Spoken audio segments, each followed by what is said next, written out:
For just a moment, you can close your eyes if you like. Some of you might be doing that anyway. Take a deep breath and go back in time with me to this morning. Recall to yourself, what time was it when you opened your eyes? What led you to wake up? An alarm clock? Your natural internal clock?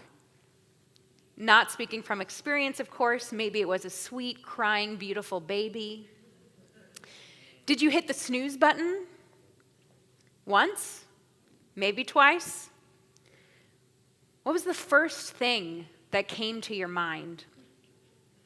What about the second? If you're like me, maybe it's 5 things all at once. How many things were on your mind before you even sat up to get out of bed?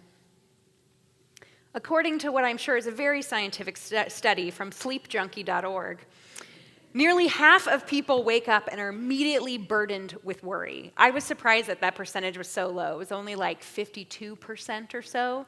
So if you are one of those people that are not wired in the way in which when you open your eyes, you are immediately worrying, if you could spend your morning texting those of us that you know are worriers and just send us happy messages, that would be amazing. But this study also revealed that unsurprisingly, the majority of us who use alarm clocks also utilize the snooze function in hopes, I think, of getting a few more precious moments of rest and to delay our start of the never-ending to-do list for the day or whatever it is you may be worrying about when you wake up, for at least half of us. It's hard for me to give any thought to what else might be out there. We spend the first moments of our morning trying to pull the covers back over our heads, blocking out the light and the stress, attempting to live in a blissful state of denial, if only for a few minutes. And then we come to this week's Torah portion. Ki Teitzei comes at a time where Jewish tradition demands that we wake up. Stop hitting the snooze button, it says. Get out from under the covers, it declares. We are firmly in the middle of this Hebrew month of Elul, the month where we begin to prepare our hearts and our heads for the hard work of the high holy days, the work of teshuvah, of turning and returning, of repenting and forgiving. During this month, it is also customary to add special penitential prayers to the daily service, to recite the 27th Psalm. Elul is also when we begin to hear the blast of the shofar every day, gearing up for the 100 blasts we'll experience together throughout the holidays. This is the context in which we encounter Ki Teitzei from the book of Deuteronomy. And this Torah portion, by the way, it's a champion in what, you may wonder. It hands down wins the competition for holding within it the most commandments of any Torah portion, being 72. So, way to go, Ki Teitzei, you win. For much of the book of Deuteronomy, where this portion comes from, the Israelites are camped across from the Promised Land listening to Moses' final speeches. He wants to impart them with their history, reminding them of how to act and who to be as both individuals and as a people together. As if the list of rules wasn't already long enough, Moses floods the people again with 72 commandments to follow in one sitting. While the slew of commandments cover areas across the board from marriage and divorce to taking prisoners to punishments for children to interest rates for loans, etc., these are laws that attempt to establish how we treat our families, how we treat our neighbors, our enemies, animals, the underprivileged. What it's telling us is that how we treat every single person we share this planet with matters not just to society as a whole, even though that has a lot to say about who we are as individuals and who we are as a society, but it matters to God. Perhaps this is why the portion is called Ki Teitzei, means when you go out, acknowledging that no matter what we do, we eventually have to go out. We have to take what we have learned, our values, our ideals, and apply them to the world around us. We will eventually leave the confines of our homes or the comfort of our closed eyelids. And when we go, this set of laws tells us to notice who is out there with us or who is missing next to us and to do right by them. Our Torah portion sums it up perfectly for us in what is arguably the most important phrase in the book of Deuteronomy. Lo tuchal lehitalem. Do not remain indifferent. Medieval commentator Rashi elaborates, interpreting it to mean, do not hide your eyes as if you do not see the truth, as if you do not see what's going on out there. Do not stay under the covers. Wake up. These three Hebrew words are the heart of the high holy days. Lo tuchal lehitalem, do not remain indifferent. Do not keep your eyes covered to the wrongs you have done, to the suffering of your neighbors, to the struggles of the stranger. Open your eyes and open your heart. Lo tuchal lehitalem. Earlier I asked you to think about how you feel when you hear your alarm clock go off. Maybe what you're thinking about, what is going through your mind. Now I want you to think back to the last time you heard the shofar blown. Maybe it was nearly a year ago at the very end of Yom Kippur, 5779. Maybe it was this morning at our Barbara K. Lippman Early Learning Center Shabbat, or somewhere in between. What did you think about?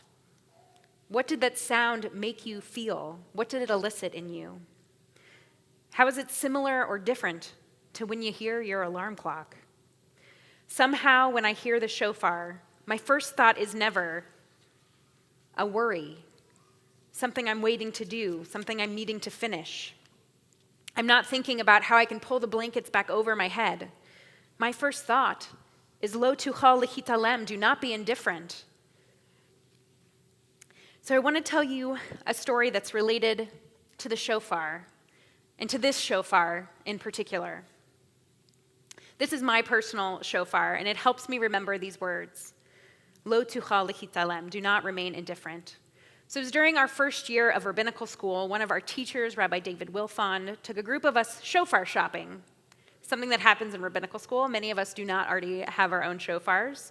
So for anyone out there that already does, you're ahead of a curve. So I'm not one to make a quick decision often, and so I allowed my classmates to grab which shofar they wanted first. And once they were finished picking through the inventory, I realized that the size of the shofar I decided I wanted, there was only one left. I picked it up, examining it, wondering why it was left behind. And then I noticed something, a small crack in the edge. I immediately informed the shopkeeper, thinking I was helping, thinking that of course they wouldn't want broken inventory out for someone to grab. He, being Israeli and a salesman, said, there's nothing wrong with that shofar. It's still kosher. The sound, as long as your shofar can still make the sound, it's kosher. No discount. And so I went to my teacher, and I said, what would you do? Should I go to a different store? Should I buy a shofar of a different size? Should I just buy this one? Full price? And he responded, that depends. Can you love something that's broken? Almost as a reflex, I grabbed my shofar and held it close and stubbornly replied, yes! And this is something I still feel strongly about.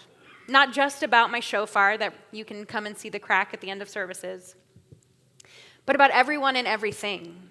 We are all broken. We all have nicks and scratches and scars and blemishes, internal and external, and yet we are still worthy of love. I am broken. You are broken. Our city is broken. Our world is broken. And yet, we are all still worthy of love. And that is what the shofar is meant to remind us, with a crack or not. Over the course of Rosh Hashanah and Yom Kippur, we hear three different shofar sounds. The first, tekiyah, which means simply blast. Then shivarim, meaning broken, because it's three broken notes. And then truah, meaning a shout or a cry, which is 9 short blasts. Tekiyah, the shofar calls, wake up, shivarim, you are broken, we are broken, the world is broken. Truah, shout it from the rooftops. It takes many attempts to create change. Let's get to work. Lest the message of brokenness overwhelm you, also consider the meaning of the Hebrew root shin, fe, resh, the root of the word shofar. It shares a root with the word lehishtaper, which means to improve, to get better, to make better. So why would shofar, an instrument that calls us to wake up to the brokenness in the world, also share a root with the word for improvement? Because it acknowledges, as we have learned far too many times, that acknowledging the brokenness, seeing it, engaging with it, is the only way that we can learn to address it, to actually improve, to make things better. This is why we are called to engage in cheshbon hanefesh, an accounting of the soul during these weeks leading up to Rosh Hashanah, So when we sit in the sanctuary or in the chapel here, come 5780, we know where we are headed and how we need to grow because we've acknowledged the brokenness within us. Over in the next few weeks, we will continue preparing our hearts and our souls to do the work of teshuvah, of seeking forgiveness, of turning inward for the purpose of changing how we turn outward, how we address the brokenness around us. Each of us is called to do this on our own, but we also have opportunities to engage in the work collectively. This weekend, there's an opportunity to show up for our neighbors and ourselves. Micah, the Memphis Interfaith Coalition for Action and Hope, is a nonpartisan group of over 50 diverse partner organizations here in Memphis, which includes Temple Israel as one of them, that believes that people who are united by faith, injustice, compassion, humility, and humanity can build a better Memphis and a more just world. Micah's second public meeting is this Sunday, September 15th at Mount Vernon Baptist Church in Westwood from 4:30 to 6. Temple Israel will be participating, like I said, with its fellow partners in a gathering of hopefully nearly 2,000 Memphians that we would love for you to be a part of. We will speak with elected officials, candidates, and other civic leaders in a moderated discussion about justice in our city. So I want to personally invite each of you to answer the shofar's call, the shofar's cry, to wake up to the brokenness around us, to lahish taper, to improve our city. To remember the words of our Torah portion, lo tuchal lehitalem, do not remain indifferent. We set alarms so we don't miss things. We set alarms so we are reminded, so we do not forget. Elul, this month that we are in, is our spiritual alarm clock because we hear the shofar daily. It pleads with us to wake up. And this is why also, by the way, that the commandment for shofar is not to blow the shofar. The commandment is to hear the shofar, but it's you who has to answer its call. The season's purpose is to jostle us from our slumber. It pleads, lo tuchal lehitalem, do not remain indifferent. It's time to take up the call of the shofar and lahis taper. It's time for improvement. I will end by blowing the shofar, or at least attempting to. Again, our reminder of the brokenness, but also the reminder of the possibility and power of change and improvement, not just for our city, but also for ourselves personally as well. So let it be your alarm clock. What will it awaken in you?